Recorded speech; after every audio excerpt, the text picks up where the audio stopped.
Hello and welcome to Straight Talk. I'm Ayşe Süberker. It's no secret that the US and Turkey have seen relations struggle over the past few years. And Turkish President Recep Tayyip Erdogan's relationship with his US counterpart Donald Trump has been anything but smooth. But that was all put on hold as the two leaders met in Washington. Trump's tough talk of the past few weeks, which included public threats to devastate Turkey's economy, were toned down. Instead, he heaped praise on President Erdogan, reiterating Turkey's crucial role in the NATO alliance. And although no major breakthroughs were achieved, the two leaders agreed on a few issues, specifically how Europe wasn't doing enough to help out with refugees and, more crucially, taking back their own citizens who were captured in Syria, fighting for Daesh. But the most vital sticking points remain, including the US's support for the YPG terror group in Syria, the other, Washington's refusal to extradite FETÖ leader Fethullah Gülen, who was the mastermind behind the failed coup of 2016. One impasse that didn't get any clarity either was Turkey's purchase of the S-400 missile system from Russia, which the US strongly opposes. So, are sanctions still on the table? Will relations get back on track, or is another crisis just around the corner? To answer that, joining me now are Mehmet Akif Kirecci, who is a professor at Ankara University of Social Sciences. He is also a member of Turkey's Presidential Security and Foreign Policies Board, and by Hasan Unal, who is the head of the Political Science and International Relations Department at Maltepe University. And joining me from Washington, D.C. is Douglas Ollivant, who is a Senior National Security Studies Fellow at the New America Foundation and a retired Lieutenant Colonel in the U.S. Army. Gentlemen, welcome to Straight Talk. It's good to have you here. Despite harsh criticism and pressure from opposition, both from Turkey, from the U.S., Trump and Erdogan had what they call a productive and a candid meeting. They discussed a wide range of issues, including Turkey's Peace Spring operation, YPG terrorist leader Mazlum Kobani's situation, and from Turkey's acquisition of S-400s and the NATO memberships. So, Akif, what do you make of this meeting as it comes yet at another crucial time for the two-country relations? After the Operation Peace Spring, there are a lot of people expecting that the United States and Turkey would sort of have a break on their relations. The stress was mounting, but I think it was very helpful.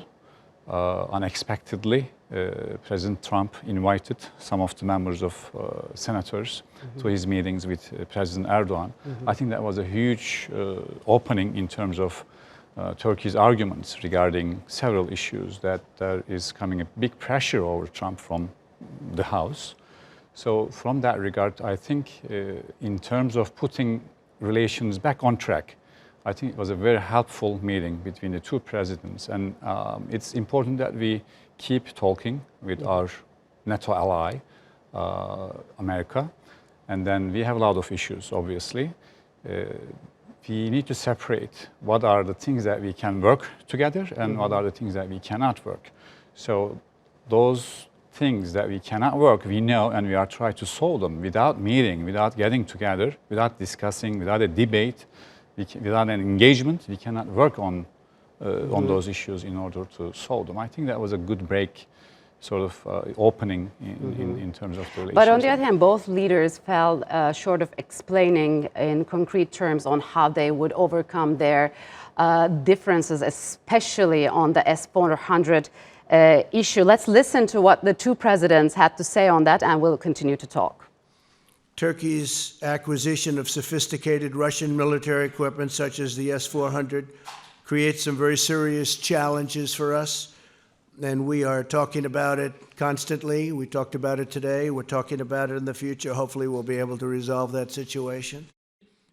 We have also quite naturally discussed our deeply rooted relations in the field of defense industry. Primarily the S-400 system and the F-35 program, we can only surmount the hurdles that we experience through dialogue. So, Hasan, can dialogue alone resolve the S-400 issue, and what's at stake for Turkey? Well, it may or may not, so we cannot tell right now, but it seems, my reading of what happened in Washington, D.C., is that the two sides seem to have reaffirmed their position on a variety of issues that seem to divide Turkey and the United States, from the extradition of the terrorist ringleader to S-400, acquisition of S-400 equipment by Turkey, as Trump was just pointing out.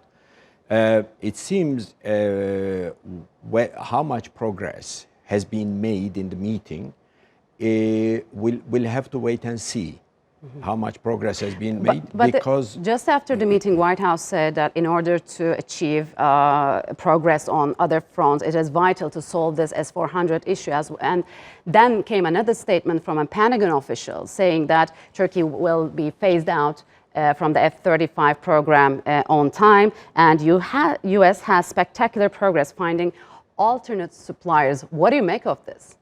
Well, again, the U.S. appears to be quite divided, to say the least. Basically, there is a president who seems to be trying to appease U.S. government's departments' concerns about Turkey's acquisition of S-400 missiles and all that.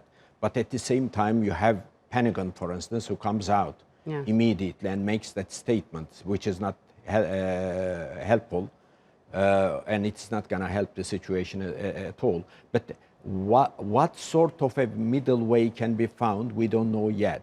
We'll have to wait and see. Whether they discussed it or not, again, we don't know yet. But we are presumably at the same position which Turkey made it in the first place. So if the United States considers this matter not as a political one, but a matter of a technical nature, military technical nature, then some sort of a middle way can be found.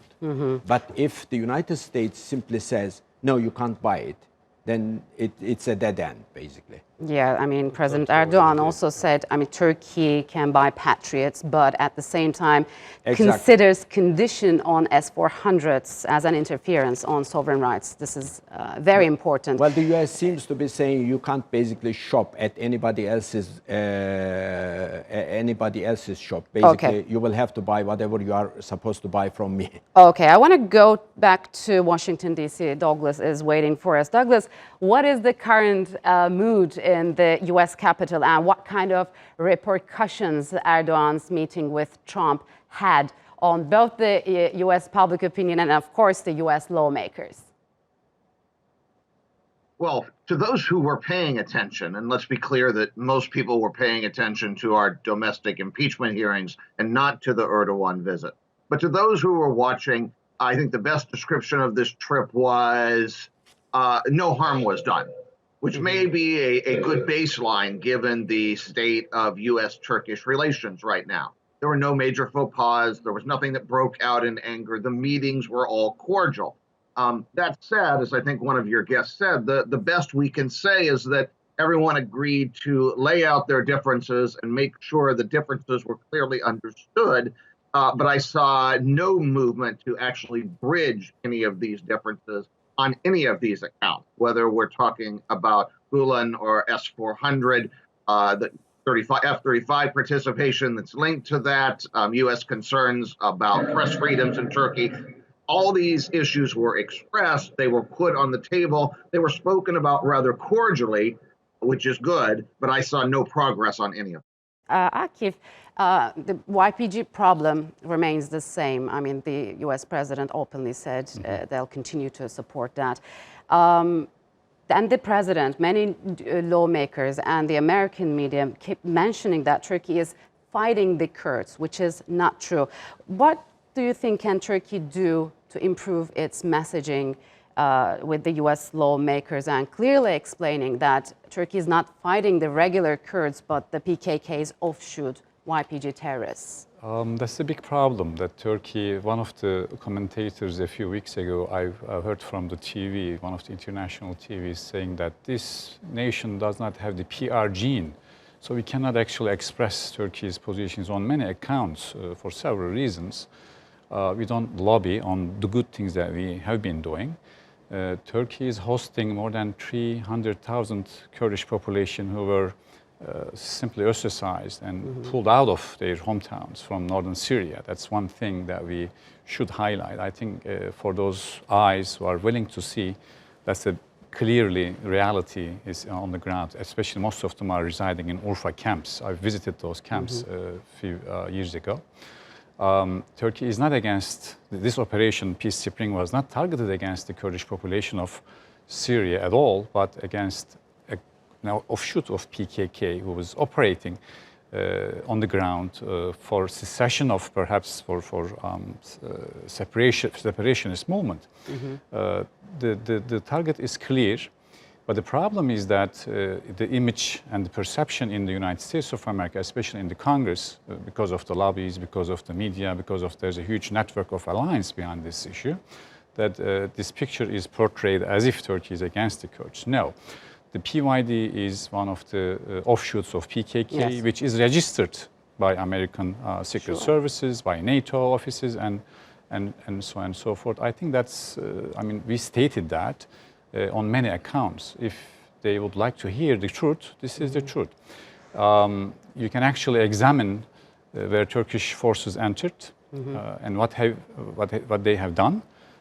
Versus what YPG groups are doing to their oppositions, actually. Okay, I'm running out of time, but Hasan, I want to ask you this. Despite weeks of public threats and disagreements between Trump and Erdogan, the relationship seems to be intact. Could you tell us about this relationship with Trump and President Erdogan? Well, the relationship appears to be quite shaky. And it is likely that Turkish-American relations will continue to deteriorate in the weeks and months to come, rather than the other way around. Because unless the United States basically gives up some of its major projects, like carving out a Kurdistan in the Middle East out of Syria, Iraq, and even perhaps including some territories that would be carved out of Turkey and all that. And there appears to be quite a strong lobby in the United States, both in the Congress, in the general public, particularly in the general media, supporting all this. And then we can't basically mend all these bridges. It's not easy, yes, okay, with the United States. So my analysis is that occasionally we'll have periods of good relations, sort of, seemingly. Ups and downs. But again, yes. Well, it's maybe more than ups and downs, but it is more likely that the relations will continue to deteriorate until the United States makes up its mind as to what it needs to do in the Middle East in particular. So how it seems from the Washington, D.C., I want to get back to you, Douglas, given all these discrepancies from now on, where do you think the two-country relations are headed? I agree with your colleagues there in the studio that barring some major event, it seems likely that the relationship continues to deteriorate. The key issue from Washington's side, I think, remains the S-400. If some way were found to finesse that issue, then I think other things then could be brought on and repaired slowly. But the S-400 is there, and it's just going to get worse. There are automatic sanctions triggered by Turkey's purchase of the S-400. President Trump is blocking those sanctions from taking effect on Turkey. But it's not clear that the next president, whether that would be in 1 year or 5 years, would continue to block those sanctions. So there is something else out there still hanging, the sanctions for the S-400 purchase, that is waiting to hit Turkey and further downgrade the relations. All right. I'm afraid we're out of time. Douglas, thank you very much for joining us from Washington, D.C. And gentlemen, thank you very much for joining me on set. Pleasure. Appreciate it a lot. Thank you. November 14 marked the 75th anniversary of the forced deportation of up to 120,000 Ahiska Turks from their homes in the former Soviet Union. Then Soviet leader Joseph Stalin sent them from what is modern-day Georgia to Central Asia because he viewed them as a security threat. But now some of their descendants are moving back. TRT World's diplomatic correspondent Andrew Hopkins has this report from Georgia. This is the historic city of Akalsike. It dates back to at least the 12th century and is just 20 kilometers from the Turkish border. 75 years ago, it was home to a large population of Ahiska Turks, people also known as Meskhetian Turks, people like Devalidze Majnun Amershaoğlu. Vatan vatandır. Your homeland is everything. Some say it's hard to get by here because there are so few jobs, but it's still my homeland. If I hadn't returned, my children would never have come. During the Second World War, Joseph Stalin saw the Ahiska Turks as a security threat. In 1944, he ordered them to leave. As part of a series of deportations of ethnic minorities in the former Soviet Union, tens of thousands of people were herded onto trains and taken to Central Asia. Many didn't survive the trip. The railway line in Akalsike is still there. For some, the journey would last thousands of kilometers in horrific conditions to unknown locations. Tens of thousands of people were deported on this railway line. They were told they'd be able to return after a few weeks or a few months, but they weren't allowed. Thousands of them died as a result of starvation and disease while making the journey, and most of the others had to spend the rest of their lives in what were effectively foreign countries. Balabek Merden is a 79-year-old Ahiska Turk who now lives in Istanbul.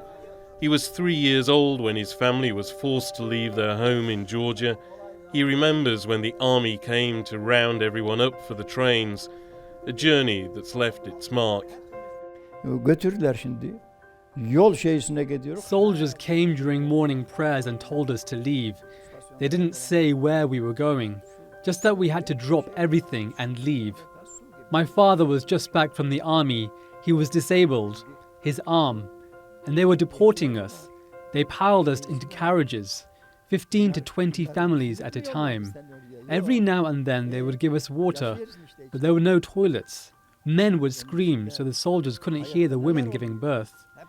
People were hiding their dead from the soldiers, saying they were asleep because if the soldiers realized, they would throw the bodies off the train. Our relatives told us many stories of this person or that one who was thrown from the train. Humans, they threw humans off the train, and these people have lived through this.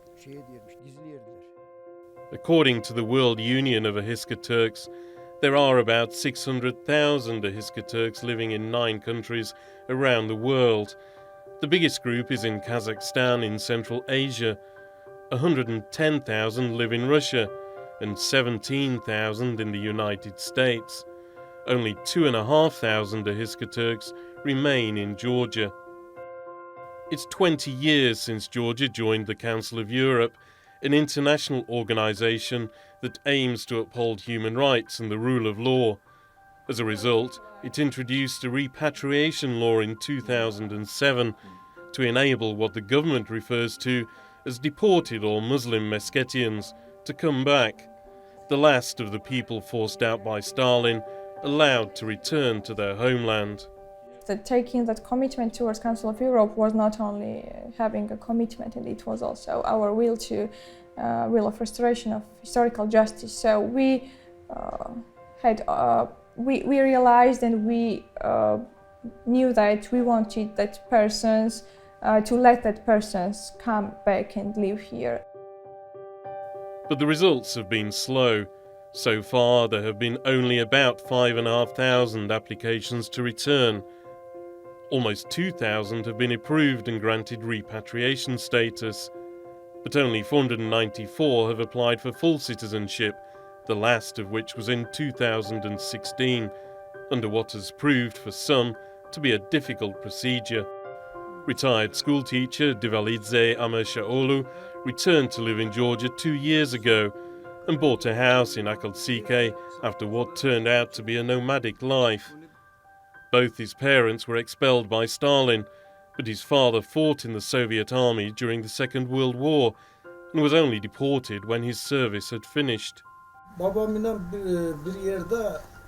They took my father when he was 16. My uncle was 14 to the Soviet army. How can someone who serves in the army be an enemy? My father was serving the Soviet Union. When they put people on the train to Central Asia and said they'd be back in a week, but when my father and the others returned from the army, there was no one in the villages. Devalidze was born and brought up in Uzbekistan, where his family settled. But they moved again when violence broke out against the Ahiska Turks in the Fergana Valley in 1989. Balabek was living in Uzbekistan at the same time. He and his family also fled, this time to Azerbaijan. Konteynere yükledik. When we were loading our luggage, they asked what destination to put. I said, I don't know. I don't know the address. So I asked what the most common destination was.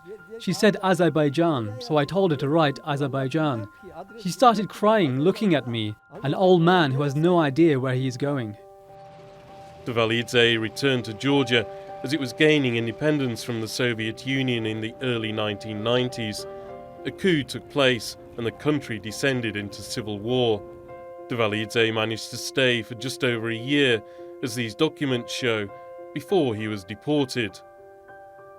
His family stayed in Azerbaijan until they finally returned to Georgia a few years ago, but Devalidze still hasn't got a Georgian passport.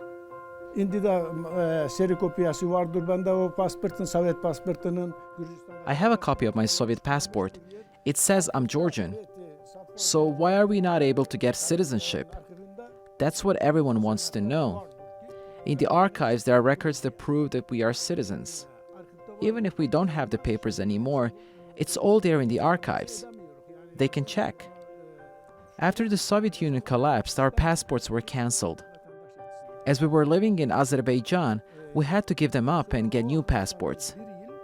There was a law stating that the person must become a citizen of the country in which he or she lives. We didn't have any other option. The majority of Ahiska Turks who've come to Georgia since the repatriation law was introduced have come from Azerbaijan. Once repatriation status is granted, people have 5 years to apply for full citizenship. But obtaining the official documents from Azerbaijan can be time-consuming and cost several $100s, which many people don't have. As neither country recognizes dual citizenship, when applicants become Georgian citizens, they have to give up their Azerbaijani passport. Georgia says they need help from Azerbaijan and other countries to make the process easier.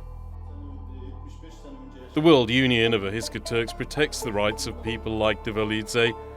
It has representatives in 9 countries, and in Georgia helps newcomers settle in. The association's representative there backs the repatriation law, but believes it can be improved. We need a rehabilitation law, not repatriation. They should adopt a rehabilitation law, but they don't think to do that, because a rehabilitation law means the return of assets, compensation, payment for health problems, and transportation. All of that is a package paid for by the state. A repatriation law is just a return statute. It's not enough. The most common theories about Ahiska Turks is that they date back to Ottoman times, either Turks who settled in the area or locals who converted to Islam. In 1639, an international treaty left the Ottoman Empire largely in control of what is modern-day Georgia.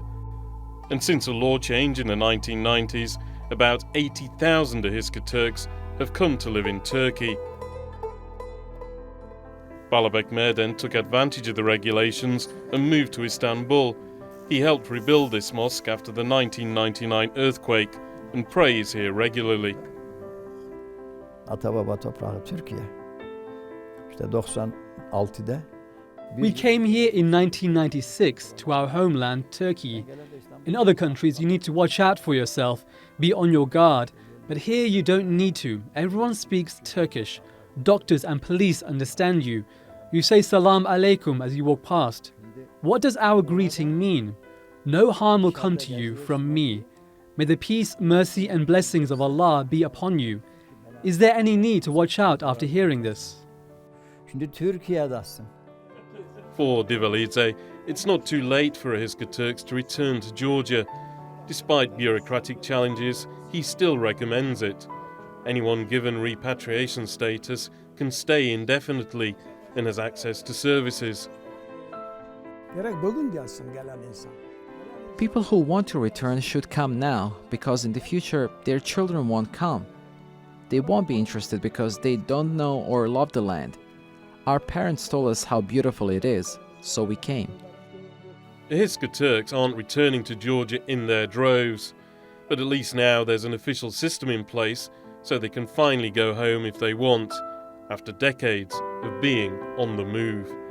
Andrew Hopkins for Straight Talk in Georgia. And that's all for this edition of Straight Talk with me, Ayşe Süberker. If you've got any comments, do share them with us on Twitter with the hashtag Straight Talk. Also, don't forget to subscribe to our YouTube channel. Until next time, take care and goodbye.